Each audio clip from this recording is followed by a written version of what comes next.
आज हम एक ऐसे इंसान की कहानी समझेंगे जिसकी लड़ाई सिर्फ भारत की आज़ादी की लड़ाई नहीं थी, बल्कि भारत के अंदर इंसान की आज़ादी की लड़ाई थी। एक ऐसा नाम जिसने अपनी पढ़ाई और तर्क के दम पर हजारों साल पुराने एक सामाजिक ढांचे को चुनौती दे डाली। वो नाम है डॉक्टर भीमराव अंबेडकर। चलिए कहानी की शुरुआत करते हैं इतिहास की दो घटनाओं से। साल 1893 दक्षिण अफ्रीका में एक 24 साल के भारतीय वकील मोहनदास गांधी को ट्रेन से बाहर फेंक दिया जाता है। क्यों? क्योंकि वो भारतीय थे। ठीक इसके कुछ साल बाद 1901 में भारत के अंदर एक 10 साल के लड़के भीमराव अंबेडकर को बैलगाड़ी से नीचे उतार दिया जाता है। क्यों? क्योंकि वो अछूत थे। भेदभाव दोनों के साथ हुआ, पर एक के साथ अपने देश के बाहर और दूसरे के साथ अपने ही देश के अंदर। इन्हीं दो घटनाओं ने भारत के भविष्य की दो सबसे बड़ी लड़ाइयों की नींव रखी। तो अंबेडकर का जीवन अपमान की आग में तपा, लेकिन उन्होंने उसी आग को अपनी ताकत बना लिया। और यहीं से शुरू होता है एक ऐसे बच्चे का सफर जिसे समाज ने बाहर निकाल दिया था और वो दुनिया के सबसे बड़े विद्वानों में से एक बनकर लौटा। बचपन से ही उन्हें हर रोज अपमान का सामना करना पड़ता था। महार जाति में पैदा हुए थे, इसलिए उन्हें अछूत माना जाता था। सोचिए, स्कूल में उन्हें बाकी बच्चों से अलग जमीन पर बिठाया जाता था। उन्हें सार्वजनिक नल से पानी पीने तक की इजाजत नहीं थी। और तो और, इतने होशियार छात्र होने के बावजूद उन्हें संस्कृत पढ़ने से मना कर दिया गया। वजह? क्योंकि ये अछूतों के लिए नहीं थी। एक बार तो वो इन सबसे इतने तंग आ गए कि उन्होंने बॉम्बे भागने का प्लान बना लिया। अपनी बुआ के पर्स से पैसे चुराने की कोशिश की, लेकिन हाथ में आया सिर्फ आधा आना। उस दिन की जो निराशा थी, उसने उन्हें एक बहुत बड़ा फैसला लेने पर मजबूर कर दिया। उन्होंने तय किया कि इस अंधेरे से बाहर निकलने का सिर्फ एक ही रास्ता है, और वो है शिक्षा। और क्या खूब रास्ता चुना उन्होंने। जरा उनकी अकादमिक यात्रा पर एक नजर डालिए।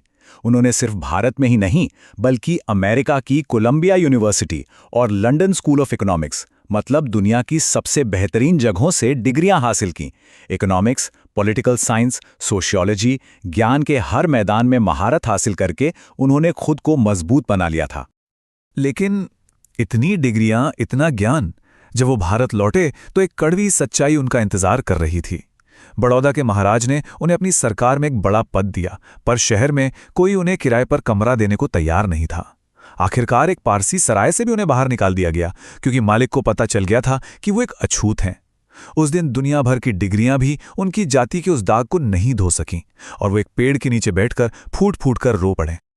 और शायद यही वो पल था जब उनका अपना संघर्ष लाखों लोगों का संघर्ष बन गया। अब ये लड़ाई सिर्फ भीमराव की नहीं थी, बल्कि हर उस इंसान की थी जिसे इंसान होने का हक नहीं दिया जा रहा था।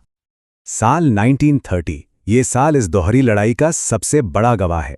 एक तरफ गांधी जी दांडी मार्च करके नमक पर अंग्रेजों का कानून तोड़ रहे थे, तो वहीं दूसरी तरफ अंबेडकर नासिक में मंदिर में घुसने का सत्याग्रह करके 2000 साल पुराना वो सामाजिक कानून तोड़ रहे थे जो करोड़ों लोगों को पूजा करने से रोकता था। एक लड़ाई थी राजनीतिक आज़ादी की और दूसरी सामाजिक आज़ादी की। इसकी शुरुआत हुई थी 1927 के महाड़ सत्याग्रह से। देखिए, ये सिर्फ पानी पीने की लड़ाई नहीं थी। जब अंबेडकर ने हजारों लोगों के साथ उस पब्लिक तालाब से पानी पिया, तो ये एक ऐलान था, एक ऐलान कि हम भी इंसान हैं और हमारे भी वही अधिकार हैं जो किसी और के हैं। ये एक ऐसा विद्रोह था जिसने दलित आंदोलन में एक नई जान फूंक दी। और फिर आया वो क्रांतिकारी कदम। उसी साल अंबेडकर ने सबके सामने मनुस्मृति को जला दिया। ये उस धार्मिक किताब को आग लगाना था जो जाति के आधार पर भेदभाव को सही ठहराती थी। ये एक सीधा संदेश था कि अगर बराबरी चाहिए तो पुराने और नाइंसाफी भरे नियमों को तोड़ना ही होगा और नए नियम लिखने होंगे। लेकिन अंबेडकर सिर्फ एक समाज सुधारक नहीं थे, वो एक राष्ट्र निर्माता भी थे। चलिए देखते हैं कि उन्होंने आज के भारत की नींव कैसे रखी।